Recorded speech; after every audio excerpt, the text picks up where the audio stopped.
Mamá, todo tu dinero pasará a mi cuenta el próximo mes. Eso me dijo mi hijo, así, sin más, como si me estuviera recordando que era martes. Me quedé quieta, completamente quieta. Soy Patricia Morales, tengo 61 años y pasé 34 de ellos aprendiendo a leer lo que los números ocultan.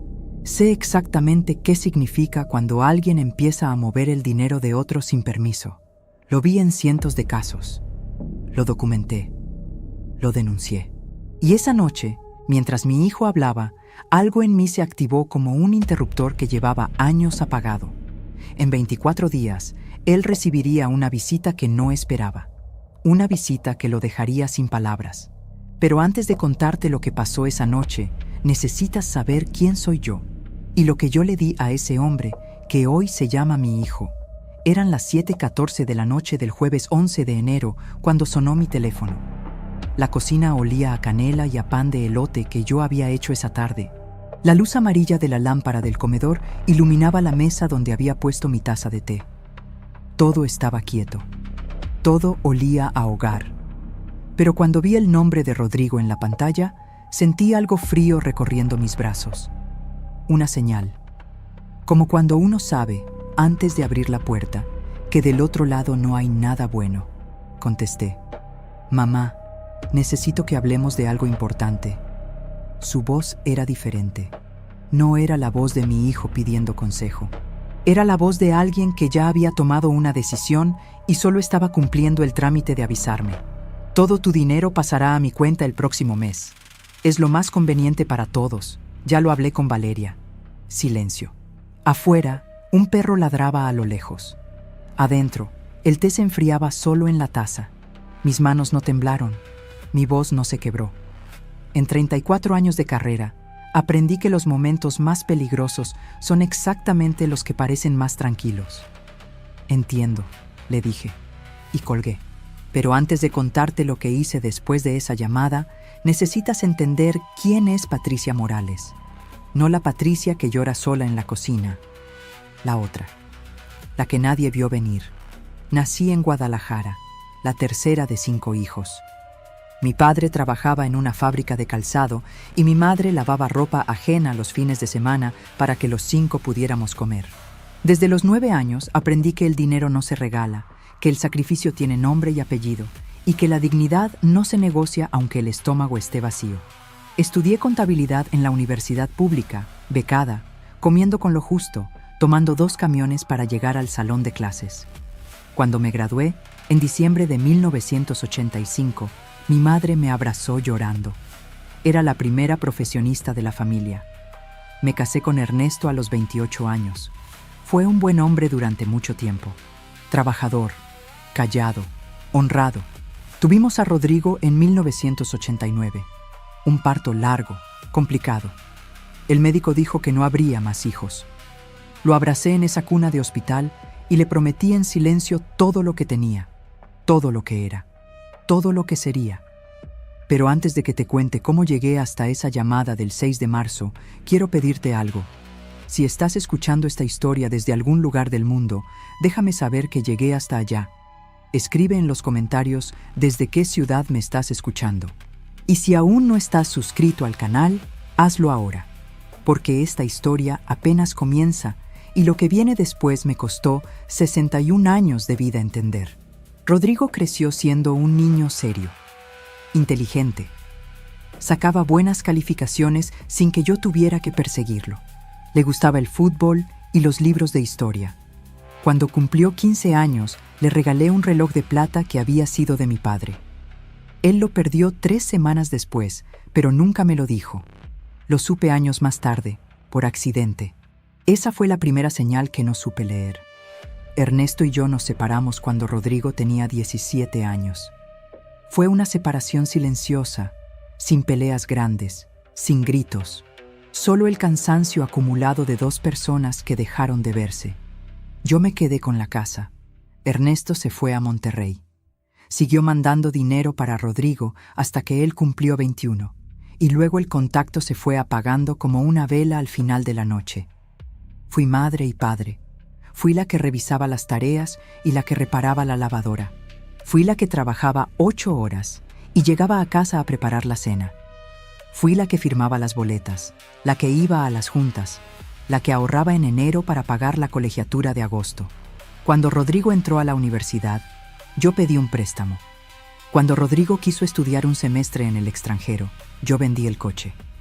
Cuando Rodrigo conoció a Valeria y quiso casarse, yo puse el salón de fiestas. Nunca le cobré nada. Nunca le presenté una cuenta. Porque así no funciona el amor de una madre. O al menos, eso es lo que yo creía. Pero aquella noche del 6 de marzo, parada en mi cocina con el teléfono todavía tibio en la mano, mirando el té que ya no humea, entendí algo que tardé demasiado en ver con claridad. Yo no había criado a un hombre agradecido. Había criado a alguien que había aprendido, sin que yo me diera cuenta, que yo siempre estaría ahí. Que no importaba cuánto pidiera, que no importaba cómo lo pidiera, que Patricia Morales siempre diría que sí. Esa noche, por primera vez en 35 años de ser madre, dije algo diferente. No en voz alta, no todavía, pero lo dije adentro, con una claridad que me sorprendió a mí misma. No. Y esa palabra, silenciosa, guardada entre el olor a canela y la luz amarilla de mi cocina, fue el principio de todo lo que vino después. En 23 días, Rodrigo entendería exactamente lo que esa palabra significaba. Pero todavía falta mucho por contar. Porque lo que pasó 2 horas después de esa llamada, cuando Rodrigo llegó a mi puerta sin avisar y con Valeria del brazo, fue algo para lo que yo no estaba del todo preparada. Eran las 9:21 de la noche cuando escuché el timbre. 2 veces, seguidas, sin esperar respuesta entre un toque y otro. Así tocaba Rodrigo desde que era adolescente, como si el tiempo de los demás no tuviera el mismo valor que el suyo. Abrí la puerta y ahí estaban los dos. Rodrigo con una sonrisa que no le llegaba a los ojos, y Valeria con su bolso de piel color camel colgado del hombro, mirando hacia adentro de mi casa como quien evalúa una propiedad. Traían el olor a restaurante encima, esa mezcla de vino tinto y mantequilla que se pega a la ropa cuando uno ha cenado bien. «Mamá, ¿nos dejas pasar? Queremos hablar contigo». No me preguntaron si era buen momento. No me preguntaron si ya había cenado. No me preguntaron si estaba bien. Sencillamente entraron. Y lo que vino después fue algo que, aunque ya lo esperaba, todavía me dolió de una manera que no sé explicar del todo. Pero antes de contarte lo que dijeron esa noche sentados en mi sala, necesito que entiendas algo sobre Valeria. Porque para entender lo que pasó en esos 23 días, necesitas conocer a la mujer que estaba detrás de muchas de las decisiones de mi hijo. Y lo que yo descubriría sobre ella más adelante cambiaría todo lo que creía saber. Valeria Guzmán tenía 38 años. Había conocido a Rodrigo en una convención de trabajo hace 6 años. Ella era coordinadora de ventas en una empresa de tecnología. Elegante, segura de sí misma. La primera vez que me la presentaron, en un restaurante de la colonia Polanco, llegó 25 minutos tarde y no se disculpó. Rodrigo tampoco lo mencionó. Me regaló una sonrisa perfecta y me dijo que había oído hablar mucho de mí. Yo guardé eso en algún lugar de la memoria y seguí adelante. Porque así hacemos las madres. Seguimos adelante. Los primeros 2 años de su relación, yo me esforcé. Los invitaba a comer los domingos. Preparaba los platillos favoritos de Rodrigo. Tamales en diciembre, pozole los viernes de Cuaresma, el pastel de 3 leches que él pedía desde niño para cada cumpleaños. Valeria comía poco y hablaba menos. Revisaba el teléfono debajo de la mesa cuando creía que yo no la veía. Un domingo de octubre, mientras yo estaba en la cocina terminando de servir, escuché que Valeria le decía a Rodrigo en voz baja: «No entiendo por qué siempre tenemos que venir aquí. Tu mamá cocina demasiado pesado». Rodrigo no dijo nada. Eso también lo guardé, pero dejemos eso por ahora, porque lo que pasó esa noche del 6 de marzo en mi sala es lo que necesitas escuchar. Se sentaron en el sofá. Yo me quedé parada junto a la puerta de la cocina. No los invité a sentarse, pero tampoco dije que no. Rodrigo juntó las manos sobre las rodillas, ese gesto que hacía desde chico cuando iba a pedir algo que sabía que no merecía. «Mamá, lo que te dije por teléfono es por tu bien. Tú ya no tienes la misma agilidad mental que antes». Se me quedó la boca seca. Y con tu edad, es mejor que alguien de confianza administre tus finanzas. Así estás protegida. La agilidad mental. Eso dijo. Yo, que durante 34 años audité contratos millonarios, que encontré irregularidades que 3 despachos externos no habían podido detectar, que me jubilé con reconocimiento de la empresa y una carta firmada por el director general. Eso dijo mi hijo. Valeria asintió despacio, mirándome con algo que quería parecer compasión pero que olía a otra cosa. Patricia, es lo más sensato. Rodrigo solo quiere cuidarte. Cuidarme. El olor a su perfume llenó mi sala. Caro, intenso. Ese tipo de fragancia que no deja espacio para respirar. Mis manos estaban quietas a los lados del cuerpo. Mi cara no dijo nada. Pero adentro, en algún lugar detrás del esternón, algo se rompió con un sonido que solo yo pude escuchar. Le di 35 años de mi vida. Le di cada domingo cocinando para que no olvidara el sabor de su infancia. Le di mis ahorros de 20 años para que pudiera estudiar y casarse y vivir bien. Le di mi silencio cada vez que Valeria lo alejaba un poco más. Le di todo, y él me dio una sola frase. Ya no tienes la misma agilidad mental. No lloré. No alcé la voz. Lo miré a los ojos con una calma que, más tarde, cuando estuviera sola, me asustaría a mí misma.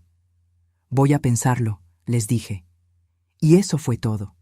Se fueron 20 minutos después, sin haber tomado ni el agua que no les ofrecí. Rodrigo me besó la mejilla en la puerta con esa frialdad que se disfraza de normalidad. Valeria me dijo, «Hasta pronto», sin voltear a verme. Cerré la puerta. Me fui directo al cuarto, abrí el cajón de mi escritorio y saqué una libreta verde que usaba para apuntes personales. Escribí la fecha, la hora y lo que Rodrigo me había dicho palabra por palabra. Los dos, por teléfono y en persona. Esa noche escribí en mi libreta verde lo que acababa de pasar, cada palabra, cada segundo, con la misma precisión con la que había documentado irregularidades durante 34 años. Ahora bien, para entender por qué Rodrigo llegó a ese punto, necesito contarte lo que pasó 3 años antes. Porque esa noche del 6 de marzo no fue el principio. Fue el resultado de algo que yo había ido dejando pasar, error tras error, con la misma justificación que usan todas las madres que aman demasiado. Es mi hijo, va a cambiar. Todo comenzó en febrero de 2022, cuando Rodrigo me llamó para pedirme dinero por primera vez. No para una emergencia, para remodelar la cocina de su departamento. Me dijo que estaban algo cortos ese mes. Le presté 28,000 pesos. Me dijo que me los devolvería en cuanto cobrara. Nunca los devolvió. No porque no pudiera. Eso lo entendí mucho después, cuando revisé en mi libreta la cantidad de veces que había dicho «estamos cortos», mientras Valeria publicaba fotos en sus redes sociales desde hoteles boutique de Valle de Bravo y Tulum. Pero hay algo más que necesitas saber sobre esos 3 años. Algo que descubrí en enero de este año y que todavía me cuesta trabajo nombrar. Algo que cambió completamente mi manera de entender lo que estaba pasando. Ya llegaré a eso. Primero necesito contarte lo que pasó el domingo siguiente, el 9 de marzo. Cuando Rodrigo apareció de nuevo, esta vez con una propuesta que sonó razonable. Tan razonable que por un momento, solo por un momento, pensé que quizás me había equivocado, que quizás había juzgado mal la situación, que quizás mi hijo solo estaba preocupado por mí. Ese momento de duda casi me cuesta muy caro. El domingo 14 de enero, Rodrigo llegó solo, sin Valeria. Eran las 12:47 de la tarde y yo estaba sentada en el patio trasero con mi café, leyendo. Hacía ese tipo de sol suave que tiene marzo en Guadalajara, el que calienta sin quemar, el que te invita a quedarte quieta un rato más de lo que deberías. El jazminero que planté hace 12 años estaba floreciendo. Todo olía a tierra húmeda y a mañana tranquila. Era el tipo de tarde que uno quiere proteger. Y entonces sonó el timbre. Cuando abrí y vi que venía solo, algo en mí quiso creerle antes de que dijera una sola palabra. El cuerpo tiene esa memoria antigua, la de madre, la que responde antes de que el juicio alcance a intervenir. Entró con cara de niño arrepentido. Traía una bolsa con pan dulce de la panadería que yo frecuentaba cuando él era chico. La Esperanza, en la calle Juárez. Ese detalle me tocó más de lo que quería admitir. Recordaba, o fingía recordar, y en ese momento la diferencia entre las dos cosas no me importó tanto como debería. Se sentó frente a mí en la mesa del patio. Puso la bolsa entre los dos como si fuera una ofrenda, como si el pan dulce pudiera compensar lo que había dejado sin decir la semana anterior. Mamá, creo que la semana pasada no me expliqué bien. Respiré despacio. Lo escuché. Me dijo que no quería quitarme el dinero, que solo quería ayudarme a administrarlo, que Valeria tenía experiencia en finanzas y podía orientarme, que él estaba preocupado porque una vecina mía, doña Carmen, había sido víctima de una estafa el año pasado, y él no quería que me pasara lo mismo. Usó la palabra proteger 3 veces en 5 minutos. Lo conté. Todo sonaba razonable. Todo sonaba a Rodrigo, al Rodrigo de antes, al que me llamaba los domingos y me preguntaba si había comido bien. Tomé un sorbo de café. El pan olía a vainilla y azúcar glass. Afuera, un pájaro cantaba en el jazminero. Y yo, Patricia Morales, auditora con 34 años de experiencia detectando cuando los números no cuadran, estuve a punto de creerle. A punto. Porque justo cuando iba a decirle que lo pensaría, recordé algo. Recordé que 3 días antes, el jueves por la noche, Rodrigo me había dicho por teléfono que el dinero pasaría a su cuenta. No a una cuenta compartida. No a un fondo de administración. A su cuenta. Y que ya lo había hablado con Valeria. No conmigo, con Valeria. Esa diferencia lo cambiaba todo. No era un detalle menor. Era la estructura completa del argumento doblada por la mitad. Rodrigo, le dije con calma, ¿de qué cuenta me estás hablando exactamente? Dudó, solo medio segundo. Pero yo llevo 34 años leyendo esas dudas. Sé la diferencia entre alguien que piensa antes de hablar y alguien que recalcula. De una cuenta conjunta que abriríamos los tres. Los tres. Él, Valeria y yo. Una cuenta donde yo deposite y ellos decidan. Asentí despacio. Le dije que necesitaba tiempo para consultarlo con mi notario. Él sonrió. Me dijo que no había prisa, que lo más importante era mi bienestar. Usó exactamente esa palabra, bienestar, como si la hubiera ensayado. Se fue a las 2:15 de la tarde con la bolsa de pan casi intacta. Yo volví a mi libreta verde. Escribí todo, la hora en que llegó, lo que dijo, lo que no dijo, el número de veces que usó la palabra proteger, la pausa de medio segundo antes de responder mi pregunta. Y al final escribí 3 palabras que subrayé 2 veces.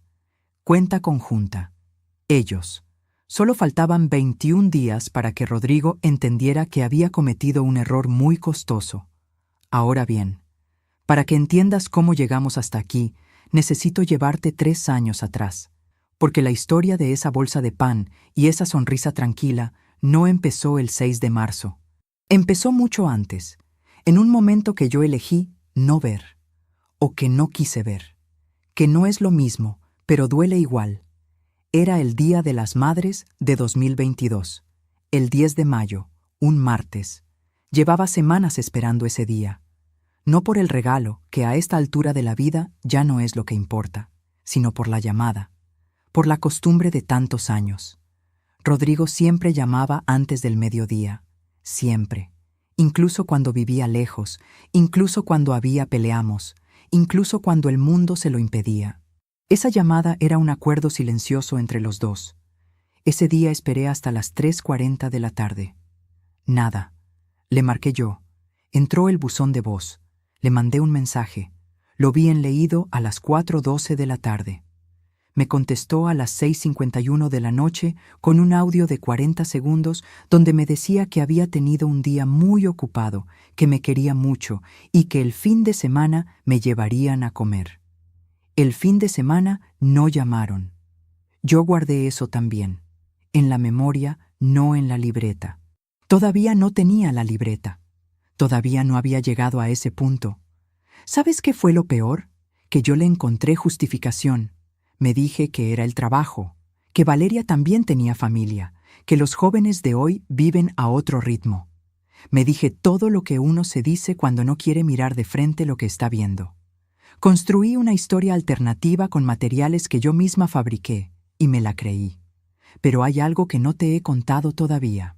Algo que pasó ese mismo año, en agosto, que debió haberme abierto los ojos de una vez.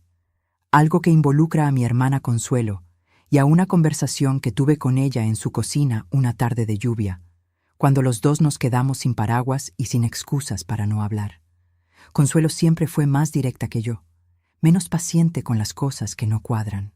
Cuando le conté lo del Día de las Madres, me miró por encima de su taza de té y me dijo algo que en ese momento rechacé, pero que después, meses más tarde, resultó ser exactamente la verdad.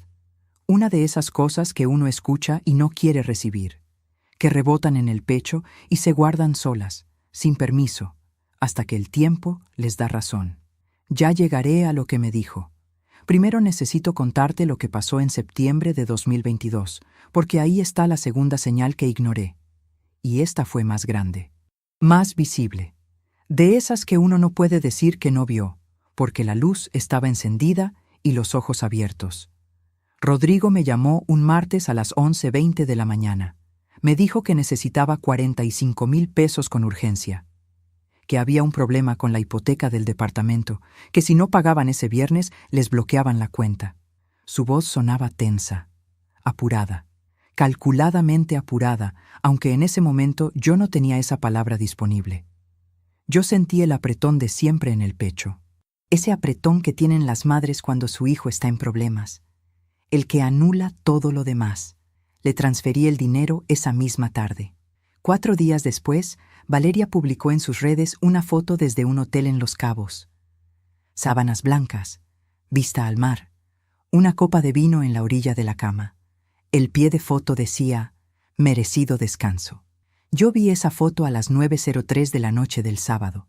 Me quedé mirando la pantalla un momento muy largo. El tiempo suficiente para que la imagen se grabara bien, para que no hubiera lugar a dudas sobre lo que estaba viendo.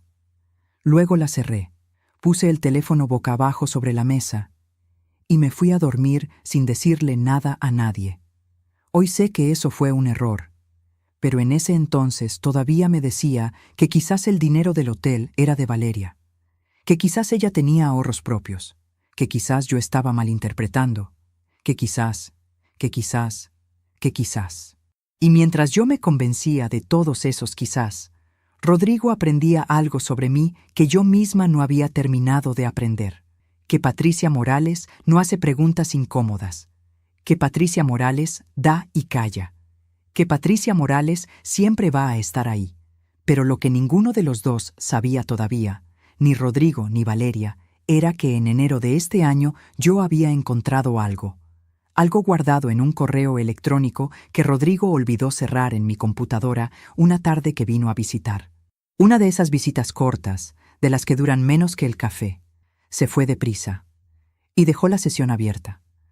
Algo que leí 2 veces, muy despacio, con las manos quietas sobre el teclado y el corazón haciendo un ruido extraño en el pecho. Algo frío y claro y perfectamente escrito. Algo que no dejaba lugar a interpretaciones. Algo que lo cambiaba todo, y que todavía faltaban 18 días para que él lo supiera. ¿Y tú? ¿Alguna vez confiaste en alguien que no lo merecía? ¿Alguna vez ignoraste una señal porque el amor era más fuerte que la evidencia? Escríbelo en los comentarios. Quiero leer tu historia. Porque a veces necesitamos saber que no estamos solos en estas cosas. Que mirar para otro lado no es debilidad. Que simplemente somos humanos. Sigamos. Porque lo que pasó en octubre de 2023, cuando Rodrigo me pidió algo que nunca debió pedirle a una madre, fue el momento en que todo empezó a acelerarse. Y también fue el momento en que yo, sin saberlo todavía, empecé a documentar. No con intención. Al principio fue casi por instinto. Pero ya llegaré a eso. Octubre de 2023 llegó con un frío inusual para Guadalajara. Yo lo recuerdo porque esa semana había sacado del closet el suéter azul marino que me regaló mi madre antes de que ella muriera. Grueso, de lana, con 2 botones en el cuello. Lo uso poco porque me da miedo gastarlo. Porque hay cosas que uno conserva no para usarlas, sino para saber que siguen ahí. Pero ese octubre hacía el tipo de frío que pide algo familiar encima. Algo que te abrace sin pedirte nada. Fue el martes 17 de octubre, a las 6:38 de la tarde, cuando Rodrigo me llamó con lo que llamó una propuesta. Necesitaban que yo me mudara con ellos. No por mucho tiempo, me dijo. Solo mientras Valeria se recuperaba de una operación de rodilla que tenía programada para noviembre. Alguien tenía que estar en casa durante el día. Alguien de confianza. Yo tenía tiempo, decía. Yo estaba jubilada. Yo vivía sola. Todo era verdad. Y sin embargo, cada oración sonaba como una llave girando en una cerradura que no era mía. Como si alguien hubiera construido ese argumento con mucho cuidado, pieza por pieza, sabiendo exactamente qué teclas tocar. ¿Cuánto tiempo, Rodrigo? 2 meses, mamá, máximo. Hubo una pausa. Una de esas pausas que uno llena con todo lo que no dice. Yo la llené con 29 años de ser su madre. Me mudé el 3 de noviembre con 2 maletas y la certeza incómoda de que estaba cometiendo un error. Pero me dije lo de siempre. Es mi hijo. Necesita ayuda. ¿Qué clase de madre le dice que no a su hijo cuando lo necesita? Y además, 2 meses pasan rápido. Ya había pasado cosas más difíciles. Lo que nadie me había explicado era que 2 meses significaba otra cosa en el calendario de Rodrigo y Valeria. La operación de Valeria duró 40 minutos. La recuperación, según el médico, era de 3 semanas con reposo moderado. A los 12 días ya caminaba sin problema por el departamento. La vi cruzar la sala con paso firme un miércoles por la mañana mientras yo fregaba la estufa. No dijo nada, yo tampoco, pero yo seguía ahí, cocinando, limpiando, cuidando. Nadie me dijo que podía irme. Y hay algo muy particular en esa frase que tardé mucho en entender. Que nadie te diga que puedes irte no es lo mismo que pedirte que te quedes. Es más efectivo, porque te deja a ti cargando con la decisión de marcharte, con la culpa de abandonar, con el peso de ser quien rompe algo. En diciembre, cuando ya llevaba 5 semanas viviendo con ellos, Rodrigo me dijo que sería mejor que me quedara hasta después de las fiestas, que moverme en esas fechas era complicado, que los taxis estaban caros, que mi casa iba a estar muy sola. Mi casa, la misma casa donde él creció. La misma casa que yo había pagado sola durante 24 años, en la que pinté cada cuarto 2 veces y en la que planté el jazminero que hoy ya tiene 12 años. Esa casa estaba sola porque yo estaba aquí, en el departamento de él, lavando los platos de Valeria a las 7 de la mañana. Pero ya llegaré a la Navidad, porque lo que pasó el 24 de diciembre de 2023 es algo que todavía me cuesta trabajo contar sin que se me haga un nudo en la garganta, sin que las manos se me quieran quedar quietas. Primero necesito que sepas lo que pasaba en el día a día, porque el maltrato grande siempre viene precedido de muchos maltratos pequeños que uno va normalizando sin darse cuenta, como el agua que desgasta la piedra, no con un golpe, sino con la constancia. Valeria tenía una manera de hablarme que nunca era abiertamente grosera. Era más sutil que eso, más trabajada. Me corregía la forma de doblar la ropa. Me decía que el arroz me quedaba un poco pasado, con una sonrisa que no era sonrisa. Cuando yo hablaba en la mesa, ella revisaba el teléfono. Cuando yo contaba algo de mi trabajo anterior, algo que había vivido y que tenía valor, ella cambiaba el tema antes de que terminara la oración, como si mis palabras ocuparan un espacio que ella necesitaba para otra cosa. Un día de noviembre, escuché que le decía a Rodrigo en el cuarto, creyendo que yo no podía oírlos desde la cocina. ¿Hasta cuándo va a estar aquí tu mamá? Ya me tiene harta. Rodrigo respondió algo en voz muy baja que yo no alcancé a escuchar. Pero lo que sí escuché fue su tono. Tranquilo, sin defenderme. Con esa serenidad que tienen las personas cuando una conversación no les incomoda porque ya están de acuerdo con lo que se está diciendo. Esa noche, mientras lavaba los trastes de la cena, el agua fría del grifo me cayó en las manos y yo me quedé quieta bajo ese chorro un momento más de lo necesario, pensando, contando. recordando cuántas veces en los últimos años Rodrigo había elegido ese tono. Ese silencio que es una forma de estar de acuerdo sin decirlo. Que es, a su manera, la forma más cobarde de traicionar a alguien. Tomé el teléfono y fotografié el mensaje que me había mandado en octubre invitándome a quedarme. Solo por guardar la fecha. Solo por tener el registro. Solo porque algo en mí, ese algo que se activa después de 34 años leyendo números y detectando inconsistencias, me dijo que podría necesitarlo. No sabía todavía que ese sería el primero de muchos registros. Llegó el 24 de diciembre. Yo había pasado 3 días cocinando. Bacalao, romeritos, ponche con tejocotes y caña, buñuelos espolvoreados con azúcar. El departamento olía a lo que debe oler una casa en Nochebuena. A canela, a naranja, a algo caliente y dulce que te recuerda que hay cosas que valen la pena. Que el año tuvo momentos difíciles, sí, pero que aquí estamos, alrededor de una mesa, y eso es suficiente. Puse la mesa para 6. Rodrigo había dicho que vendrían sus cuñados y una pareja de amigos. Saqué los manteles buenos. Acomodé las copas con cuidado. Coloqué la flor de Nochebuena roja que yo misma había comprado en el mercado 3 días antes, cuando todavía pesaba más la esperanza que la sospecha. A las 7 de la noche, cuando ya todo estaba listo y yo me había cambiado y peinado, Rodrigo salió del cuarto con el saco puesto y las llaves en la mano. Valeria lo seguía con el abrigo beige, el bolso colgado al hombro, lista para salir. «Mamá, al final vamos a cenar en casa de los papás de Valeria. Ella quería estar con su familia esta noche». Lo miré. «¿Y cuándo decidieron eso?» «Hace unos días, se me olvidó avisarte. Hay comida de sobra, no desperdicies nada». Salieron a las 7:23 de la noche. Escuché el clic de la cerradura.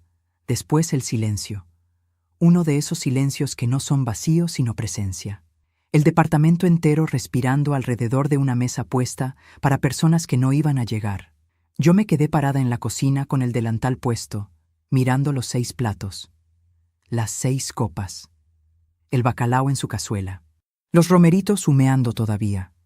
El ponche caliente en la olla. La flor de Nochebuena roja que yo misma había comprado en el mercado. Me senté sola. Serví un plato. Comí en silencio mientras afuera los cohetes empezaban a tronar. El bacalao estaba en su punto. Los romeritos, perfectos. El ponche, dulce y caliente. Todo lo que había cocinado con mis manos durante 3 días estaba ahí, intacto, en una mesa puesta para 6 personas que no iban a llegar. Y yo en el centro de todo eso, con mi suéter azul marino y el tenedor en la mano, preguntándome desde cuándo había dejado de importarme lo suficiente. No lloré esa noche. No allí. No todavía. Pero algo se terminó de romper adentro de mí con un ruido muy silencioso. De esos que no se oyen en el momento, pero que uno recuerda años después con una claridad perfecta. Al día siguiente, el 25 de diciembre, a las 10:15 de la mañana, saqué la libreta verde de mi bolsa. Escribí la fecha y escribí lo que había pasado la noche anterior, con todos los detalles. La hora en que salieron, lo que Rodrigo me dijo, el olor de la comida enfriándose sola en la mesa, las 6 copas que nunca se llenaron. Ese fue el día que dejé de documentar por instinto. Ese fue el día que empecé a documentar con propósito. Porque lo que Consuelo me había dicho en agosto de 2022, esa tarde de lluvia en su cocina, cuando el agua golpeaba los vidrios y ninguna de las dos teníamos prisa por ningún lado, empezaba a cobrar un peso que ya no podía ignorar. Me había dicho, con esa franqueza suya que a veces duele más que un golpe, pero que siempre llega al lugar correcto. Patricia, el día que te convengas de que tu hijo te está usando, ya vas a llevar mucho tiempo siendo usada. Tenía razón. Y yo había tardado 16 meses en dejar de buscarle la vuelta a esa frase. Todavía faltaban 11 días para que Rodrigo entendiera el costo de todo eso. Enero llegó, y con enero llegó algo que no esperaba. Rodrigo empezó a hablarme de los gastos del departamento. Con cuidado, como quien tantea el terreno antes de pisar fuerte.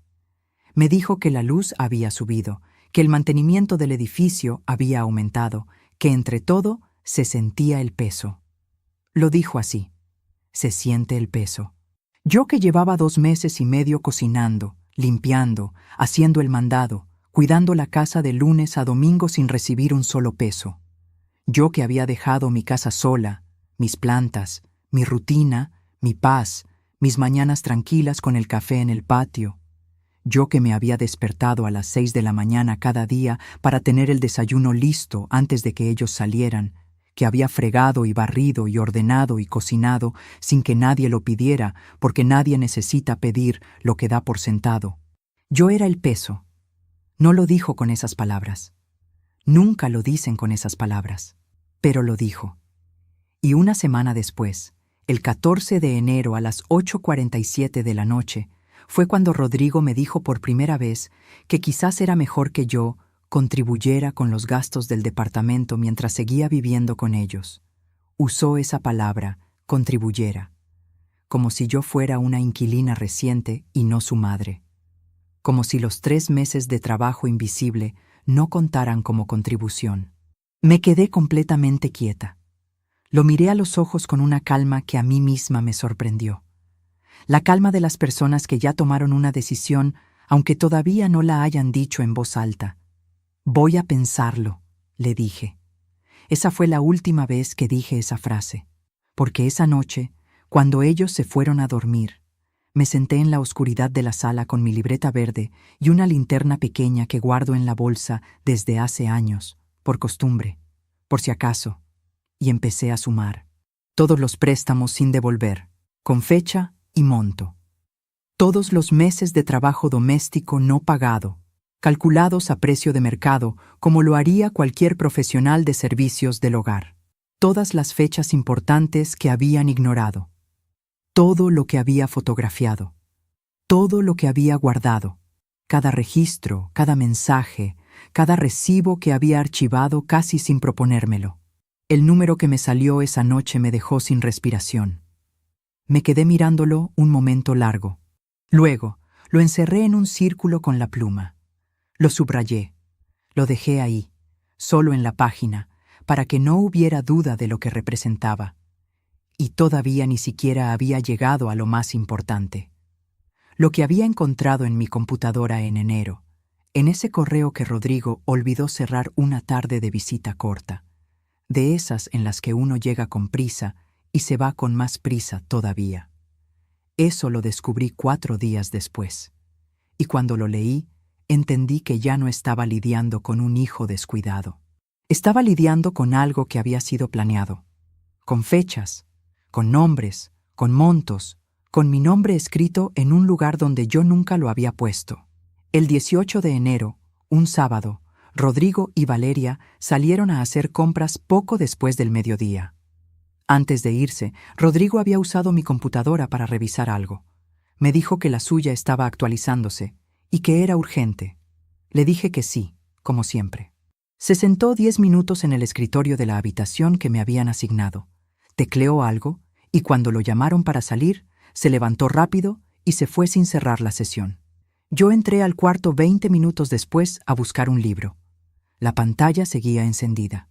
No era mi intención leer nada, lo juro. Me acerqué solo para cerrar la computadora. Pero antes de bajar la tapa, vi el encabezado del correo que estaba abierto. 4 palabras, 12 letras. El tipo de cosa que uno lee y no puede desleer. El asunto decía, Plan Patricia, actualización. Me quedé inmóvil.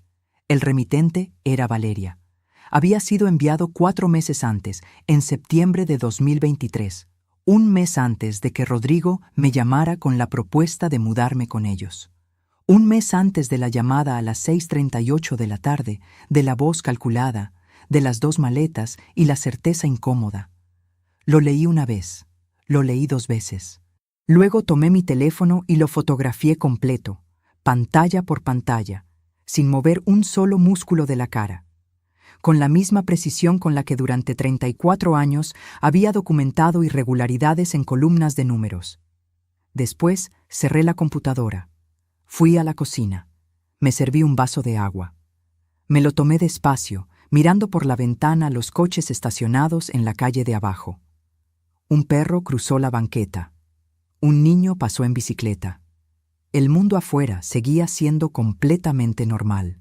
El correo decía, entre otras cosas, que si lograban que yo me mudara con ellos bajo el pretexto de la operación, podrían después argumentar que yo ya no podía vivir sola y usar eso como justificación legal para solicitar una tutela sobre mis bienes. Tutela. Esa palabra tiene un significado muy específico en el derecho. Yo lo sabía. Llevaba 34 años trabajando junto a abogados y notarios. Una tutela sobre una persona mayor implica que alguien más toma el control legal de sus decisiones financieras, de su patrimonio, de su vida, en el sentido más concreto de la palabra.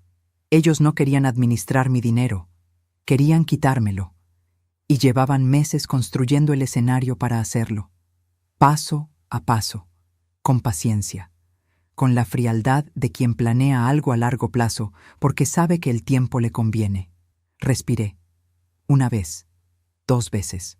Miré mis manos sobre el fregadero y estaban completamente quietas. Esa quietud que ya no me asustaba. Esa quietud que yo reconocía como la señal de que algo en mí había tomado una decisión sin pedirle permiso al resto. Sin drama, sin lágrimas. Solo con esa claridad extraña que viene cuando uno deja de sorprenderse y empieza a moverse. Cuando Rodrigo y Valeria regresaron esa tarde, yo estaba sentada en la sala leyendo. Les sonreí. Pregunté si habían encontrado todo lo que buscaban. Valeria dijo que sí con ese tono suyo de siempre. Rodrigo puso las bolsas en la cocina y me preguntó si quería que pidiéramos algo de cenar. Le dije que no, que yo ya tenía algo preparado. Cené con ellos esa noche. Hablé de cosas sin importancia. El clima, una serie que habían mencionado la semana anterior, el precio del jitomate en el mercado. Mi voz era normal. Mi cara era normal. Nadie que nos hubiera visto desde afuera habría notado nada distinto. Por dentro, cada segundo de esa cena era un dato más que estaba registrando. Al día siguiente, el 19 de enero, a las 8:15 de la mañana, mientras Rodrigo y Valeria dormían todavía, tomé mi teléfono y marqué el número de Consuelo. Contestó al segundo timbrazo. «Susi», le dije en voz muy baja desde el baño con la llave del agua abierta para cubrir el sonido. «Necesito que me des el teléfono del esposo de tu amiga Rebeca, el que es abogado». Silencio breve. El tipo de silencio de Consuelo que no es vacío, sino escucha. «¿Qué pasó, Patricia? Ya te cuento. ¿Tienes el número?» Lo tenía. Esa misma mañana le mandé un mensaje al licenciado Fuentes. Me respondió a las 10:40. Quedamos de hablar el lunes 21 de enero a las 4 de la tarde. Tenía 48 horas para organizar todo lo que había acumulado. Me puse a trabajar. En mi teléfono tenía, para ese momento, 63 fotografías. El mensaje de octubre donde Rodrigo me invitaba a mudarme. Los estados de cuenta de los préstamos que nunca me devolvió, que yo había fotografiado de mis propios registros. La conversación de enero, donde me pedía que contribuyera con los gastos. El correo de Valeria. Y algo más que había guardado casi sin pensarlo una tarde de diciembre, cuando encontré en el cesto de basura del estudio un papel con números manuscritos que no entendí en ese momento, pero que guardé por instinto. Porque cuando uno lleva 34 años en esto, el instinto no es un capricho. Es experiencia acumulada. Ese papel. Tardé 3 días en entender qué significaban esos números. Eran los datos de 2 de mis cuentas bancarias. Alguien los había anotado a mano, con la letra de Valeria. Cuando el licenciado Fuentes vio ese papel el lunes 21 de enero, dejó de escribir en su libreta y me miró por encima de los lentes. Hubo un silencio de 4 o 5 segundos que en esa oficina pequeña se sintió mucho más largo. «Señora Patricia», me dijo despacio, «usted no tiene un problema familiar. Usted tiene un intento de fraude patrimonial». Esas palabras sonaron en el cuarto pequeño de su oficina, con un eco que yo sentí en los huesos. Fraude patrimonial. Mis manos seguían quietas sobre mis rodillas. Mi voz seguía siendo la misma de siempre. Pero adentro algo terminó de acomodarse en su lugar con la precisión de una cerradura que finalmente encuentra su llave. Con el alivio extraño, casi doloroso, de quien llevaba meses sintiéndose loca y de pronto recibe una confirmación de que no, de que los números sí cuadraban, de que lo que había visto era real. El licenciado Fuentes me explicó mis opciones durante 1 hora y 20 minutos. Hablamos de lo que se podía documentar, de lo que se podía probar, de los tiempos. Cuando salí de su oficina a las 5:43 de la tarde, el sol de enero estaba bajando sobre la avenida y yo caminé hasta mi coche con paso lento y la cabeza completamente clara. Sin el peso de los meses anteriores, con algo diferente encima. Algo más parecido a una dirección. Solo faltaban 14 días para que Rodrigo recibiera lo que estaba por venir. Esa noche regresé al departamento como si nada hubiera pasado. Calenté la sopa que había dejado en la estufa. Puse 3 platos. Cuando Rodrigo llegó del trabajo a las 7:30, me preguntó cómo había pasado el día. Tranquilo, le dije. Salí a caminar un rato. Me sonrió. Se sirvió la sopa. No tenía idea.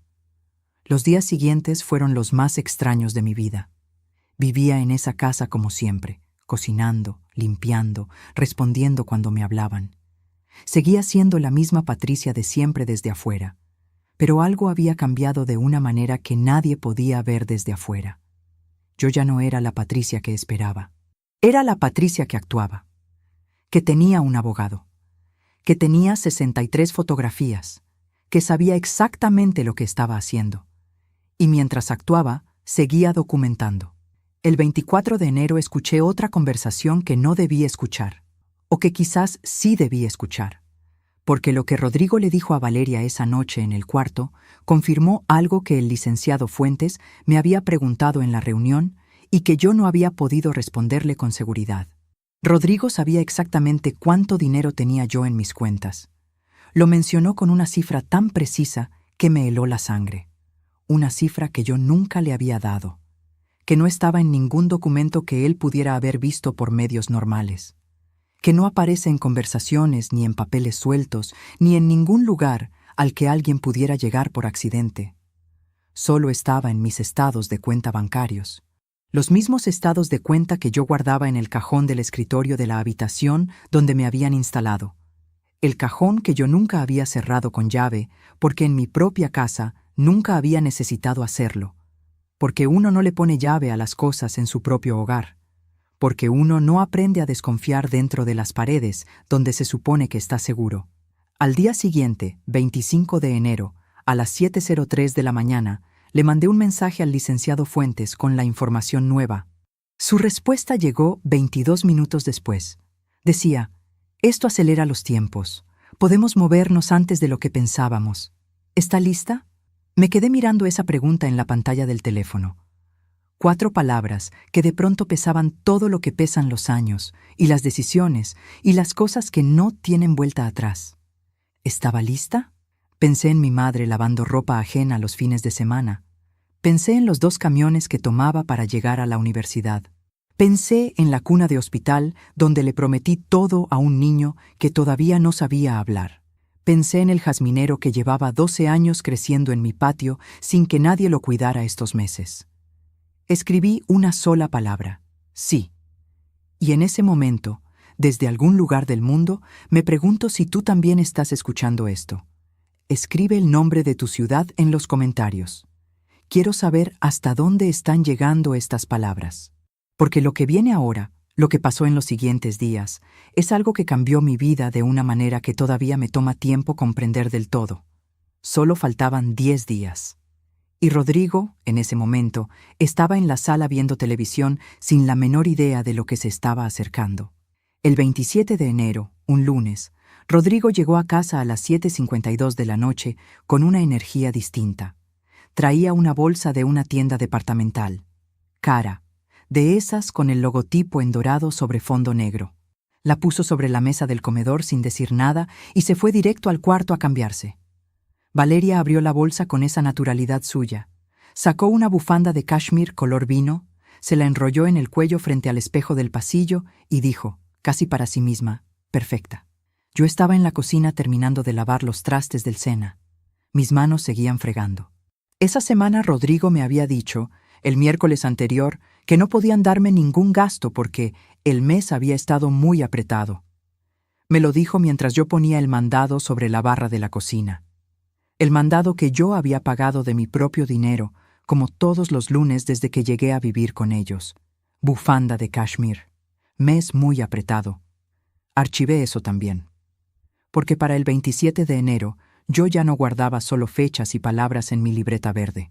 Tenía un folder en mi teléfono con 79 fotografías organizadas por fecha. Tenía 3 audios que había grabado con la aplicación de notas de voz durante conversaciones en las que Rodrigo mencionaba mis cuentas o mis bienes. Tenía el correo de Valeria fotografiado en 6 imágenes. Tenía el papel con mis datos bancarios escrito con su letra, guardado dentro de mi misal, entre las páginas del Salmo 23, que es el que mi madre me enseñó a rezar cuando era niña. El licenciado Fuentes tenía copias de todo. Solo faltaban 8 días. Esa noche, cuando apagaron las luces del cuarto y la casa quedó en silencio, yo me quedé despierta en mi cama mirando el techo oscuro. Afuera llovía. Una lluvia fina, constante, de esas que en Guadalajara llegan sin avisar en enero y se quedan toda la noche. El sonido del agua contra la ventana era lo único que se oía. Pensé en todo lo que había construido sola. La casa, los ahorros, los 34 años de levantarme antes que el sol para llegar puntual a una oficina donde fui la mejor en lo que hacía. Los años de comer lo justo para guardar lo necesario. La jubilación que administré con cuidado durante 4 años para que me alcanzara bien y para dejar algo cuando me fuera. Todo eso lo había construido yo, con estas manos, con este cerebro que mi hijo decía que ya no funcionaba bien. Y ahora estaba acostada en una cama prestada, en una habitación que no era mía, escuchando llover, esperando el momento de recuperar lo que siempre había sido mío. ¿Sabes qué se siente eso? Es una mezcla de tristeza y furia que no cabe en ninguna palabra sola. Es algo que se instala en el centro del pecho y no pesa, sino que arde. Bajito, constantemente, como una brasa que uno aprendió a no apagar porque sabe que la va a necesitar. Esa noche tomé una decisión que no le había contado ni al licenciado Fuentes todavía. Pero antes de contarte cuál fue esa decisión, necesito que sepas lo que pasó el 29 de enero. Porque ese día Rodrigo hizo algo que cerró la última puerta que yo todavía tenía entreabierta. Era miércoles, las 12:30 del mediodía. Yo había ido a mi casa, la mía, a regar las plantas y recoger correspondencia. Llevaba casi 3 meses sin dormir ahí, y lo sentí en cuanto abrí la puerta. Ese olor a casa cerrada, a ausencia. Las plantas del patio estaban marchitas. La bugambilia que cuido desde hace 8 años había perdido la mitad de sus flores. Me senté un momento en mi sillón favorito, el de terciopelo verde que está junto a la ventana de la sala, y cerré los ojos. 5 minutos. Solo 5 minutos en mi propia casa, en mi propio sillón, oliendo mi propio espacio. Cuando abrí los ojos, noté el sobre. Estaba sobre la mesa del recibidor, encima de los demás sobres de correspondencia. Blanco, sin membrete, con mi nombre escrito a mano. Lo abrí. Era una carta de 2 párrafos, sin fecha, sin firma. Decía que la casa representaba un activo subutilizado y que lo más conveniente, dado mi estado de dependencia actual, era ponerla en venta para consolidar el patrimonio familiar en un solo instrumento financiero administrado por personas capaces. Estado de dependencia actual. Personas capaces. Me quedé sentada en mi sillón verde con esa carta en las manos durante un tiempo que no supe medir. Afuera, en la calle, pasó un camión. Un niño gritó algo jugando. El sol de enero entraba por la ventana y me calentaba las rodillas. No lloré. Doblé la carta con cuidado. La guardé en mi bolsa. Saqué el teléfono y fotografié el sobre y cada una de las 2 páginas por separado. Luego marqué al licenciado Fuentes. «Licenciado», le dije cuando contestó. «Acaban de entregarme algo en mi casa. Creo que llegó el momento de acelerar». Hubo una pausa breve. «¿Puede venir hoy a las 5?» «Ahí estaré». Colgué. Me quedé quieta un momento más en mi sillón, mirando las plantas marchitas del patio a través del vidrio. Le di mi tiempo, le di mi dinero, Le di mi juventud haciendo malabares entre el trabajo y la crianza. Le di mis domingos, mis navidades, mis días de las madres sin llamada. Le di el silencio cuando debía haber hablado. Le di el beneficio de la duda cuando la duda ya no merecía beneficio. Y él me dio una carta sin firma llamándome dependiente en mi propia casa. No, no más. En la reunión de las 5, el licenciado Fuentes revisó la carta, la comparó con los demás documentos y me miró con una expresión que mezcla la seriedad profesional con algo que se parece al asombro. Señora Patricia, con lo que usted ha reunido en estas semanas, tenemos base suficiente para proceder en 3 frentes simultáneos. Primero, una denuncia formal por intento de fraude patrimonial contra persona mayor. Segundo, una notificación legal a su hijo y a su nuera informándoles de las consecuencias de continuar con este plan. Tercero, y esto es importante, una solicitud de medidas cautelares para proteger sus cuentas y su propiedad de manera inmediata. Lo escuché sin interrumpir. ¿Cuándo podemos empezar?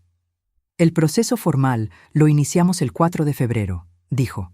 Pero hay algo que usted puede hacer antes que tendrá un efecto inmediato. Me explicó.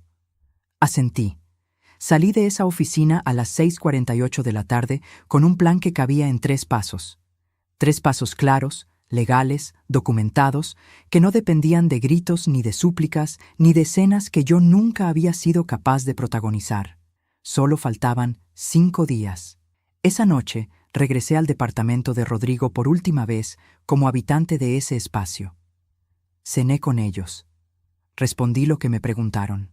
Lavé los platos como siempre, y cuando me fui a mi cuarto, saqué la libreta verde por última vez. Escribí la fecha, escribí una sola línea. Todo está listo. Cerré la libreta, la puse en el fondo de mi maleta, debajo de la ropa, y esa noche dormí de una manera que no había dormido en meses. Profundo, sin interrupciones, sin ese ardor constante en el pecho. Afuera seguía lloviendo. Adentro, por primera vez en mucho tiempo, había algo que se parecía mucho a la paz. Pero Rodrigo, al otro lado del pasillo, todavía no lo sabía. Mañana sería el día, y lo que estaba por pasar en las siguientes 24 horas superaría todo lo que yo había imaginado. No porque saliera mal, sino porque salió de una manera que yo no había contemplado del todo. Una manera que me enseñó algo sobre mí misma que tardé 61 años en aprender. El 4 de febrero amaneció con un cielo completamente despejado. De esos cielos de febrero que en Guadalajara tienen un azul que parece pintado. Yo lo vi desde la ventana de la habitación a las 6:12 de la mañana, antes de que sonara cualquier alarma, antes de que se moviera nadie en ese departamento. Llevaba despierta desde las 5:40, no por nervios, sino porque había dormido lo suficiente y mi cuerpo simplemente supo que era hora de levantarse. Me vestí despacio. Pantalón gris, blusa blanca, el suéter azul marino de mi madre. Me peiné frente al espejo del baño y me miré un momento más de lo normal. 61 años. Cara tranquila. Ojos tranquilos. Lista. Preparé café para los 3 como todos los días. Lo dejé en la cafetera. Puse las tazas en su lugar. Saqué mi maleta del closet, la que había preparado la noche anterior con todo lo que era mío, y la puse junto a la puerta de mi cuarto. A las 8:23 de la mañana, el teléfono de Rodrigo sonó. Lo escuché contestar desde el pasillo. Su voz al principio era normal, ese tono adormilado de quien acaba de levantarse. Luego cambió. Se volvió más tensa, más corta. Empezó a responder con monosílabos. A las 8:31 salió del cuarto en pijama con el teléfono todavía en la mano y me encontró sentada en la sala con mi café, completamente vestida, con la maleta a un lado. Me miró. Miró la maleta. Me miró otra vez. ¿Qué es eso? Mi maleta, le dije. Me voy hoy a mi casa. Antes de que pudiera responder, su teléfono volvió a sonar. Lo vio. Era un número que no reconoció. Lo dejó ir al buzón. 10 segundos después, el mío sonó. Era el licenciado Fuentes confirmando que el proceso había iniciado esa mañana, tal como habíamos acordado. Todo en orden, me dijo. Ya está notificado. Gracias, licenciado. Colgué. Rodrigo me estaba mirando con una expresión que yo no le había visto nunca. No era enojo todavía. Era algo anterior al enojo. Era confusión. La confusión de alguien que tiene la certeza de que algo acaba de cambiar, pero todavía no sabe exactamente qué ni cuánto. ¿Con quién hablabas? Con mi abogado. Silencio. El café olía a mañana normal. Por la ventana entraba ese azul perfecto de febrero. El departamento estaba quieto, con ese silencio de las 8 de la mañana en que la ciudad todavía está despertando. Y ahí, parados en la sala, mi hijo y yo nos miramos de una manera en que no nos habíamos mirado en años. Él sin entender todavía, yo habiendo entendido demasiado. Mamá, ¿qué está pasando? Me tomé un momento antes de responder. No para pensar qué decir, ya lo sabía, sino para decirlo de la manera exacta en que quería decirlo. Con calma, sin crueldad, sin rabia visible, con esa precisión que uno aprende después de 34 años de trabajar con números que no mienten. Rodrigo, el licenciado Fuentes, presentó esta mañana una denuncia formal por intento de fraude patrimonial. Tu nombre y el de Valeria están en ese documento. En las próximas horas recibirán una notificación oficial con los detalles y con las medidas cautelares que se han solicitado para proteger mis cuentas y mi propiedad. Lo dije despacio, oración por oración, sin alzar la voz. Rodrigo no dijo nada durante varios segundos. El reloj de la cocina marcaba cada segundo con ese sonido pequeño y constante que uno solo escucha cuando todo lo demás está en silencio. ¿De qué estás hablando? ¿Qué denuncia? La que corresponde a lo que estaban planeando desde septiembre de 2023. Vi el momento exacto en que procesó esa fecha. Vi cómo algo cruzó por su cara. Algo rápido, como una sombra. No sé de qué hablas. Sí sabes. Valeria apareció en el pasillo en ese momento, con el cabello suelto y una bata de seda color crema. Se detuvo al vernos. Leyó la sala en medio segundo con esos ojos suyos que siempre estaban evaluando. ¿Qué pasa? Rodrigo no le respondió. Me seguía mirando a mí. Mamá, esto es un malentendido. Yo nunca tuve intención de hacerte daño. Solo quería ayudarte. Lo miré. 35 años mirándole la cara. Sé cuándo mi hijo cree lo que dice y cuándo está eligiendo las palabras porque suenan bien. Esto era lo segundo. Rodrigo, le dije con la misma calma de siempre. Tengo 79 fotografías, 3 audios, un correo electrónico enviado por Valeria en septiembre de 2023, con el asunto Plan Patricia, y un papel con mis datos bancarios escrito con la letra de tu esposa que encontré en el cesto de basura del estudio. El color se le fue de la cara, completo, en 2 segundos. Valeria, detrás de él, se quedó absolutamente inmóvil. El olor del café llenaba la cocina. Afuera, en la calle, un automóvil pasó con la radio puesta. La vida seguía moviéndose normal allá afuera, mientras aquí adentro algo se desmoronaba con una lentitud que yo podía ver en tiempo real en la cara de mi hijo. Ese correo no es lo que parece. El licenciado Fuentes tiene una opinión diferente. Valeria dio un paso hacia adelante. Su voz, cuando habló, tenía ese filo controlado de siempre, pero algo debajo temblaba. Patricia, creo que estás malinterpretando una conversación privada. Nosotros solo... Valeria, la interrumpí sin alzar la voz. Mi abogado ya tiene todo. No es necesario que me expliques nada a mí. Silencio. Los 3 en esa sala. El café enfriándose. El azul perfecto de febrero afuera de la ventana. Y entonces Rodrigo hizo algo que no esperaba. Se sentó. Se sentó en el sofá como si las piernas no le respondieran y se quedó mirando el piso con las manos colgando entre las rodillas. Como un niño, como el niño que alguna vez fue. Y por un instante, solo por un instante, sentí algo en el pecho que reconocí como dolor. No arrepentimiento de lo que estaba haciendo. Dolor. Porque esa imagen, la de mi hijo sentado con los hombros caídos mirando el piso, era la imagen de algo que se había roto mucho antes de ese día. Algo que quizás nunca estuvo del todo entero. Y eso duele de una manera que no tiene remedio, sin importar quién tenga la razón. ¿Cuánto tiempo llevas preparando esto?, me preguntó sin levantar la vista. Desde que encontré el correo el 18 de enero. ¿Y todo este tiempo viviste aquí sabiendo? Sí. Levantó los ojos. ¿Cómo pudiste? Respiré despacio antes de responder. De la misma manera que tú pudiste sentarte a cenar conmigo durante 3 meses mientras planeabas quitarme lo que tardé una vida en construir. No lo dije con crueldad, lo dije como lo que era. Un hecho, limpio y exacto como una columna de números que cuadra. Valeria intentó hablar otra vez. Algo sobre malentendidos, sobre conversaciones fuera de contexto, sobre la posibilidad de resolver esto en familia sin necesidad de abogados. La miré un momento. Ya no es una conversación familiar, Valeria. Es un proceso legal. Cualquier cosa que quieran decir, díganla a través de su abogado. Me levanté. Tomé mi taza de café y me la terminé de pie, mirando por la ventana ese cielo azul de febrero. Luego la lavé, la sequé y la dejé en su lugar en el escurridor. Tomé mi maleta. «Mamá». La voz de Rodrigo sonó diferente, más pequeña. «¿Esto no tiene solución?». Me detuve en el pasillo. Pensé en la Nochebuena sola frente a 6 platos. Pensé en el Día de las Madres sin llamada. Pensé en los 45,000 pesos transferidos la misma semana que Valeria publicó la foto desde Los Cabos. Pensé en la carta sin firma que me llamaba dependiente en mi propia casa. Pensé en todo eso.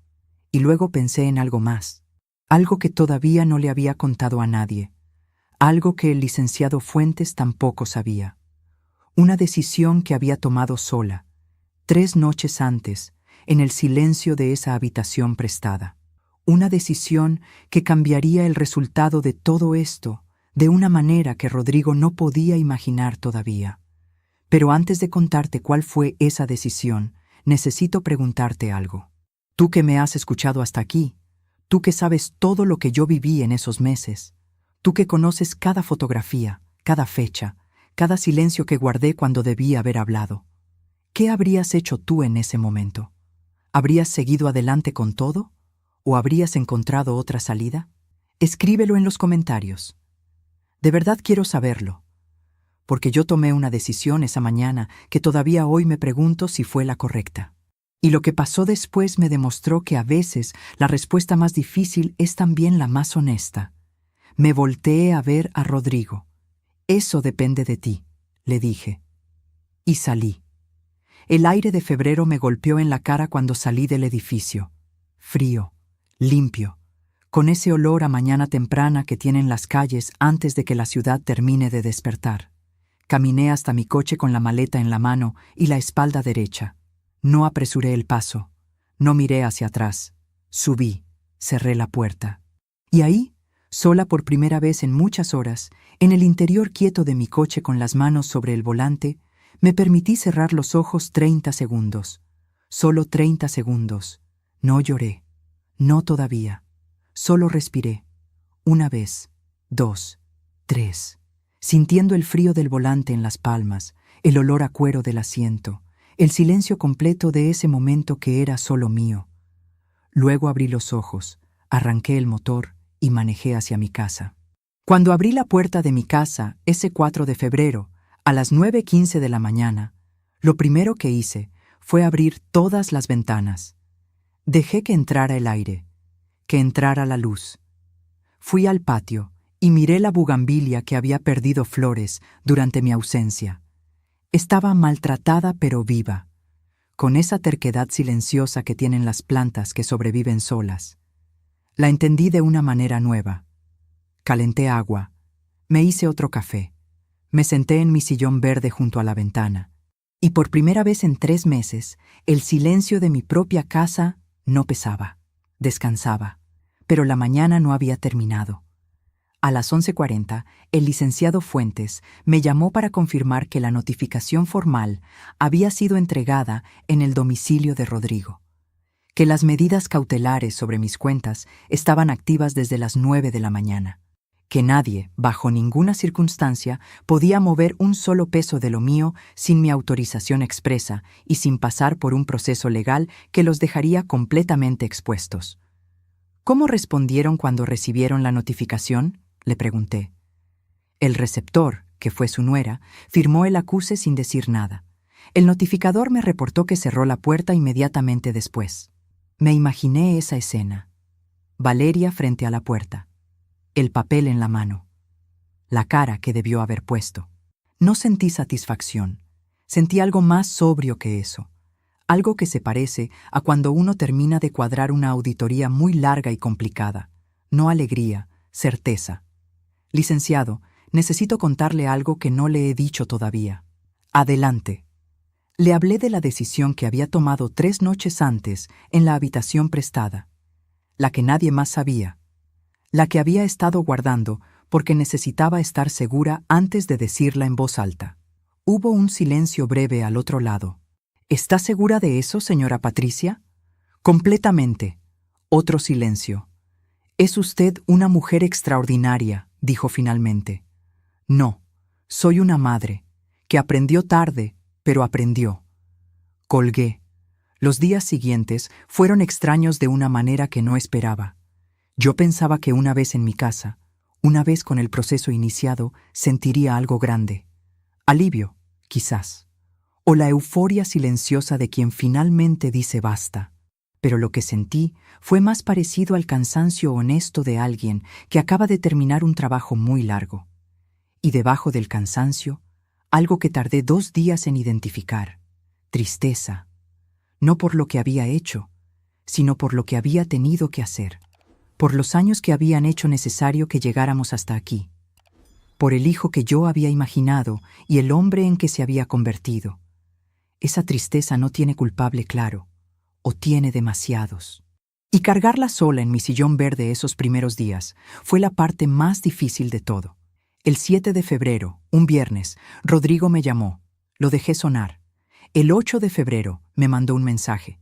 Decía, «Mamá, necesito hablar contigo. Por favor». No respondí. El 10 de febrero me mandó otro. Este decía algo diferente. Algo que me hizo leerlo 3 veces. «Mamá, Valeria se fue. Necesito que sepas eso.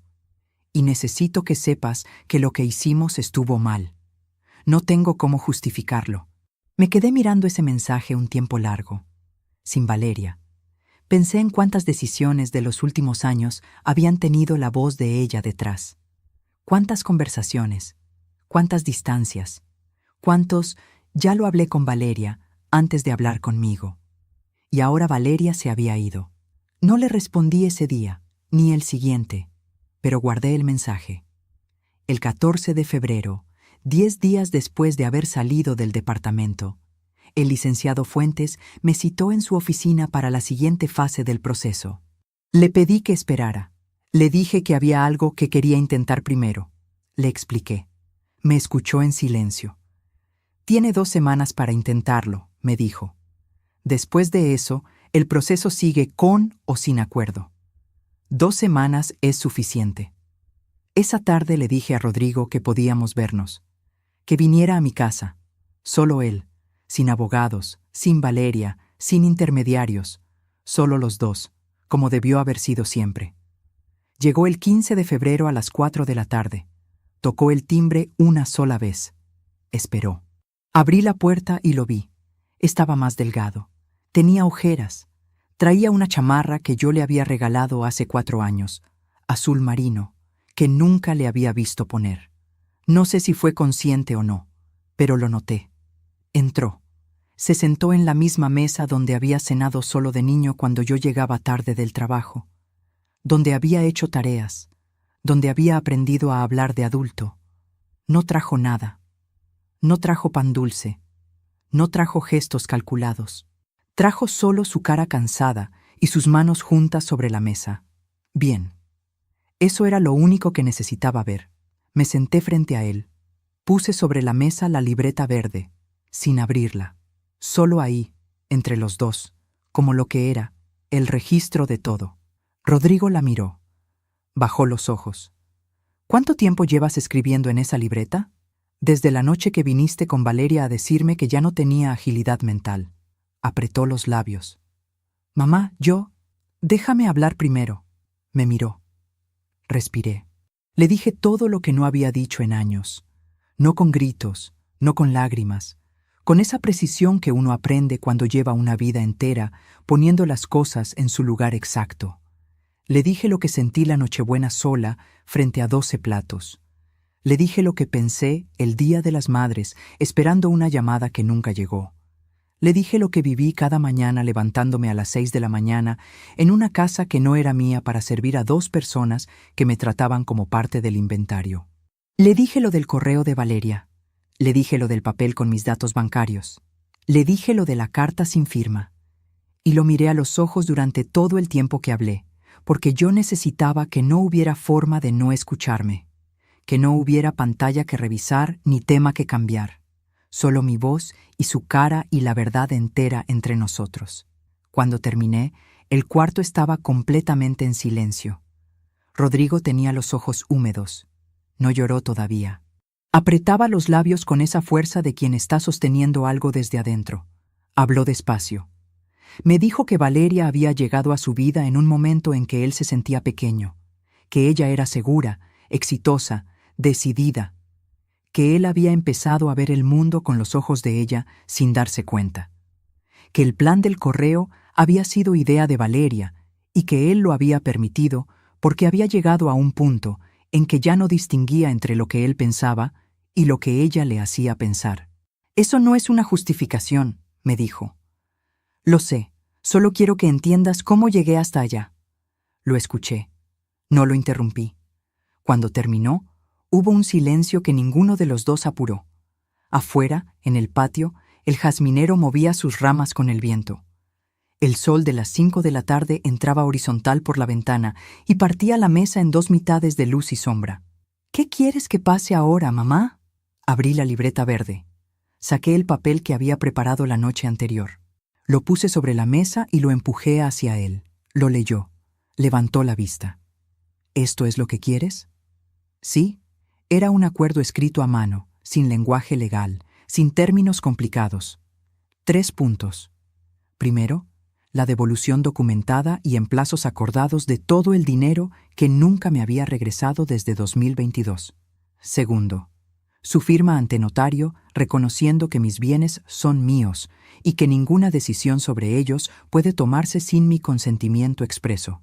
Tercero, y esto era lo que el licenciado Fuentes no esperaba, lo que nadie esperaba, lo que yo misma tardé 3 noches en decidir. El tercero decía que si él cumplía los 2 primeros puntos en los plazos acordados, yo retiraría la denuncia. No por él, no porque mereciera que le facilitara las cosas, sino porque yo no quería pasar lo que me queda de vida siendo la madre que destruyó a su hijo. Porque la justicia que yo buscaba no era verlo hundido, era verlo consciente. Había una diferencia enorme entre las 2 cosas, y yo necesitaba que él la entendiera.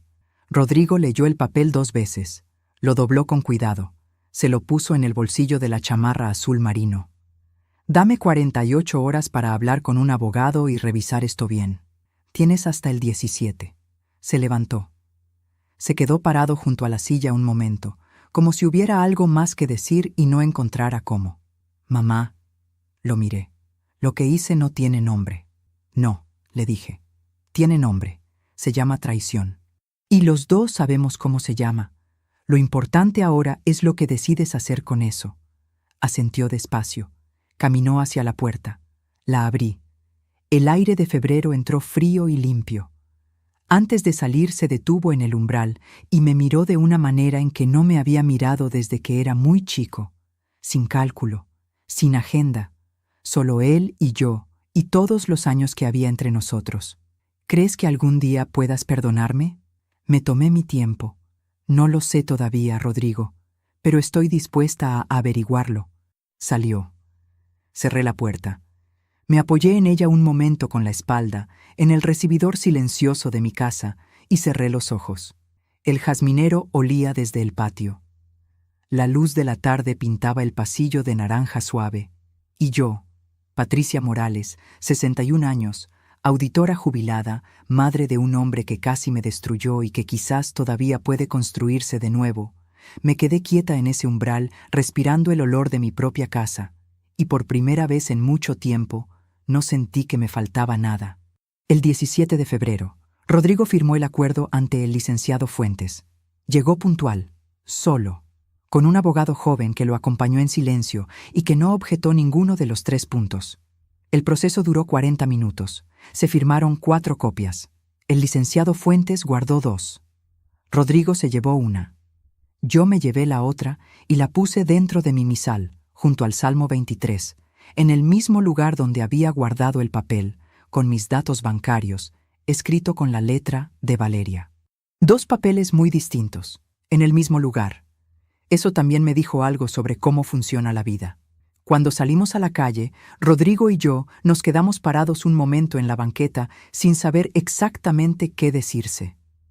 El sol de febrero calentaba apenas. Un señor mayor pasó caminando con un periódico bajo el brazo. Una señora regaba las macetas de su ventana en el edificio de enfrente. La vida, completamente normal, siguiendo su ritmo alrededor de nosotros. «Gracias, mamá», dijo Rodrigo. No le respondí de inmediato, porque hay palabras que merecen un momento antes de contestarse. Palabras que si uno responde demasiado rápido, suenan a algo que no son. «Cumple lo que firmaste», le dije finalmente.